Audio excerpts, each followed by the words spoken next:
Today program how to clean fish from home. இன்னைக்கு ஐர மீனை எப்படி க்ளீன் பண்ணுறது அப்படிங்கிறத பார்க்க போகிறோங்க. இதை தொடர்ந்து இதை எப்படி ஆயில் ஃப்ரீ ஃபிஷ் ஃப்ரையாக செய்கிறதுங்கிறதையும் பார்க்க போகிறோம். அதற்கு பர்ஃபெக்டாக க்ளீன் பண்ணி எடுக்க வேண்டிய மீன் தான் இப்போ நீங்கள் பார்த்துக்கிட்டு இருக்கிறீங்க. இப்போ எடுத்துக்கிட்டு இருக்கிறது ஐர மீன். இந்த ரெண்டு செதில் பகுதிகளையும் பிச்சிட்டு, அதாவது மீன் சுவாசிக்கிறதுக்காக ஆட்டு இல்லைங்களா, அந்த பகுதியை மட்டும் பிச்சுட்டு உள்ளே இருக்கிறத சுத்தமாக க்ளீன் பண்ணி எடுத்துக்கிட்டு இருக்கிறத இப்போ நீங்கள் பார்க்குறீங்க. இந்த ஃபிஷ் க்ளீனிங்கை மட்டும் நம்ம தனியாக சொல்கிறதுக்கு முக்கிய காரணம் இருக்குங்க. மற்ற இறைச்சி வகைகளைப் போல அல்ல, மீன் மிக மிக நம்மளுக்கு பயன் தரக்கூடிய ஒரு உணவாக இருந்தாலும் அதே போல் அதிக பாதிப்பை தரக்கூடிய ஒரு உணவாகவும் இருக்குதுங்க. கொஞ்சம் கவனம் சிதறிட்டாலும் அதற்காகத்தான் இதை கவனம் செலுத்தி தனியாக வழங்குகிறோம். நிகழ்ச்சிக்கு முன்னாடி கொடுத்தா சரி இருக்காது அப்படிங்கிறதுக்காக. இப்போ பார்த்திங்க அப்படின்னா மீன் சகோதரர் விற்பவர் நம்மளுக்கு க்ளீன் பண்ணி கொடுத்த உடனே நம்ம சாதாரண கல்லுப்பில் முதல்ல கொஞ்சம் பெரட்டி போட்டு தண்ணி ஊற்றி அலசி எடுக்க போகிறோங்க. இப்போ இந்த ஃபிஷ்ஷோடைய கலர் எந்த அளவுக்கு இருக்குது, க்ளீன் பண்ணி எடுத்ததுக்கப்புறம் எந்த அளவுக்கு மாறுதுன்னு பாருங்கள். போட்ட உடனேவே இந்த உப்பு செவையேன்னு மாறுறதை உங்களால் பார்க்க முடியுது. இன்னியும் கிளறி எடுக்கையில் பாருங்கள், தண்ணி ஊற்றி ஃபுல் ரெட்டிஷ் ஆயிரும்.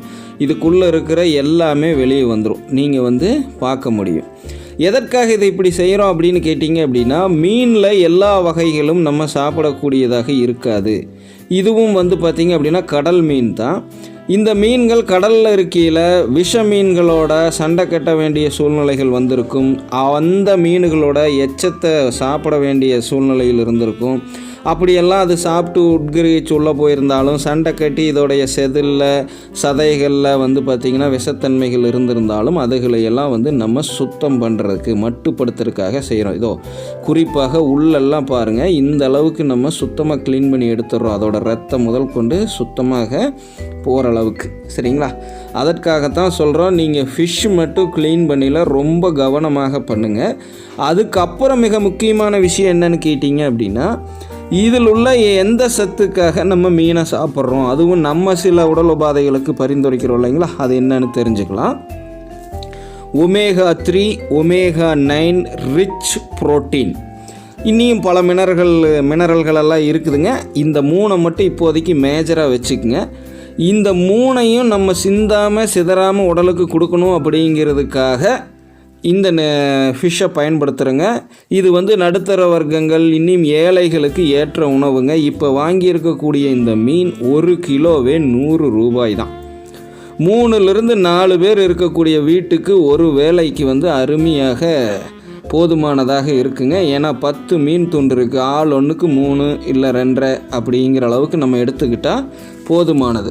முன்பே சொன்ன ஒமேகா 9 ஒமேகா 3 ரிச் புரோட்டீன் நம்ம குடும்பத்தில் உள்ள அனைவருக்கும் சிந்தாமல் சிதறாமல் கிடைக்கிறதுக்காகத்தாங்க இவ்வளவு விஷயங்களை உங்களுக்கு சொல்லிக்கிட்டு இருக்கிறோம். எங்களுடைய 13 வருட ஆராய்ச்சியை முடித்துட்டு உணவே மருந்தாக தயாரிக்க தேவையான பல்வேறு விஷயங்களை இது போன்ற உணவு தயாரிப்பு நிகழ்ச்சியில் வைத்து வழங்குறங்க. அதனால் கவனமாக பார்த்து பலன் பெற்றுக்குங்க. ஜெம்சியின் குடும்ப உறவினர்களும் இந்த பவுன் ஃபுட்ஸ் சேனலுடைய ஆதரவாளர்களும் புதிதாக நிறையா பேர் இணைந்திருக்கிறீங்க. நாங்கள் உணவு தயாரிப்பை சொல்லிக் கொடுக்குற சேனல்னு நினச்சிடக்கூடாது. நீங்கள் உணவே மருந்தாக எப்படி தயாரிக்கிறது அப்படிங்கிறதுக்கு சொல்லித்தர்றதுக்காக ஜெம்சியில் ஏற்கனவே வழங்கிட்டு இருந்த இது போன்ற நிகழ்ச்சிகளை நிறைய நேயர்கள் வேண்டுகோள் வைத்ததுக்கு இணங்க தனியாக பவுன் ஃபுட்ஸ்னு ஆரம்பித்து வழங்குறோங்க. ஓகேங்களா?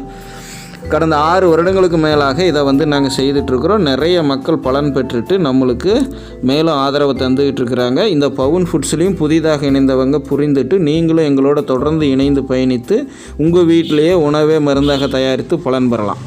இப்போது இது க்ளீன் பண்ணி முடிச்சிச்சு இல்லைங்களா? இப்போ இதோடைய கலர் எப்படி இருக்குதுன்னு காட்டுறேன் பாருங்கள். முதல்ல இருந்ததை விட இப்போ உப்பு போட்டு கழுவுனதுக்கப்புறம் எந்த மாதிரி இருக்குது அப்படிங்க. இதையே இனி என்னென்னமெல்லாம் ப்ராசஸ் பண்ணி நம்ம சொல்கிற மாதிரி ஆயில் ஃப்ரீயான ஃபிஷ் ஃப்ரையை செய்கிறது அப்படிங்கிறது அடுத்த நிகழ்ச்சி உங்களுக்கு ரொம்ப விரைவில் வர இருக்குங்க. எடிட்டிங் ஆகிட்டுருக்கு, சரிங்களா? இதோ கடைசியிலையும் கூட அந்த ரத்த அளவு இருக்கக்கூடிய தண்ணியை வடிச்சுக்கிட்டு இருக்கிறோம், சரிங்களா? இந்த மாதிரி பொறுமையாக க்ளீன் பண்ணி எடுத்துட்டு இதுக்கப்புறம் செய்கிற ப்ராசஸை நீங்கள் எவ்வளோ ஸ்பீடாக செஞ்சாலும் பாதிப்பு பெரிதளவில் இருக்காதுங்க. முயற்சித்து பார்த்துட்டு சொல்லுங்கள். இந்த க்ளீன் பண்ணுறதுல மட்டும் நீங்கள் மிஸ்டேக் பண்ணிட்டீங்க அப்படின்னா பல உடல் உபாதைகள் வந்துடும். இதோ பாருங்கள் எவ்வளவு ஒயிட்டாக இருக்குது அப்படின்னு.